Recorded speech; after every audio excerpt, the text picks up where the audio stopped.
Instrumen pengelolaan lingkungan adalah kumpulan alat, kebijakan, dan metode yang digunakan untuk mengatur, melindungi, dan menjaga lingkungan alam.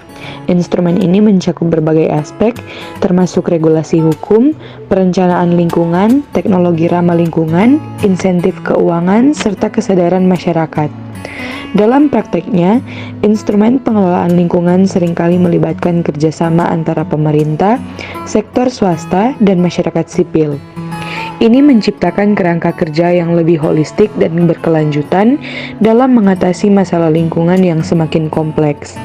Kesimpulan yang dapat ditarik adalah bahwa instrumen pengelolaan lingkungan adalah elemen penting dalam upaya menjaga keberlanjutan planet ini.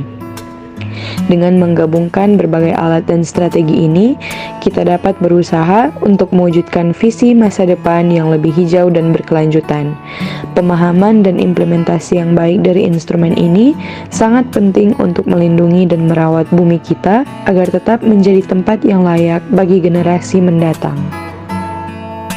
Rencana Perlindungan dan Pengelolaan Lingkungan Hidup adalah instrumen hukum dalam bidang perencanaan dan pengelolaan lingkungan hidup yang diatur dalam Undang-Undang Nomor 32 Tahun 2009 tentang Perlindungan dan Pengelolaan Lingkungan Hidup. RPPLH merupakan perencanaan tertulis yang memuat potensi, masalah lingkungan hidup, serta upaya perlindungan dan pengelolaannya dalam kurun waktu tertentu. Perencanaan ini dilaksanakan melalui tahapan inventarisasi lingkungan hidup, penetapan wilayah ekoregion, dan penyusunan RPPLH. Instrumen-instrumen yang terkait dengan RPPLH antara lain kajian lingkungan hidup strategis, tata ruang, baku mutu lingkungan hidup, dan lain-lain. RPPLH bertujuan untuk mencegah atau mengurangi dampak negatif terhadap lingkungan hidup yang diakibatkan oleh kegiatan manusia. RPPLH juga menjadi dasar bagi pemerintah dalam mengambil kebijakan dan tindakan dalam pengelolaan lingkungan hidup.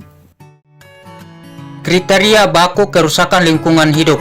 Kriteria baku kerusakan lingkungan hidup adalah ukuran batas perubahan sifat fisik, kimia, dan atau hayati lingkungan hidup yang dapat ditenggang oleh lingkungan hidup untuk dapat tetap melestarikan fungsinya. Kriteria ini diatur dalam Undang-Undang Nomor 32 Tahun 2009 tentang Perlindungan dan Pengelolaan Lingkungan Hidup. Kriteria baku kerusakan lingkungan hidup digunakan sebagai acuan dalam menentukan terjadinya kerusakan lingkungan hidup. Jika suatu sumber daya melebihi kriteria baku kerusakan lingkungan hidup yang telah ditetapkan, maka dapat dikatakan bahwa terjadi kerusakan lingkungan hidup.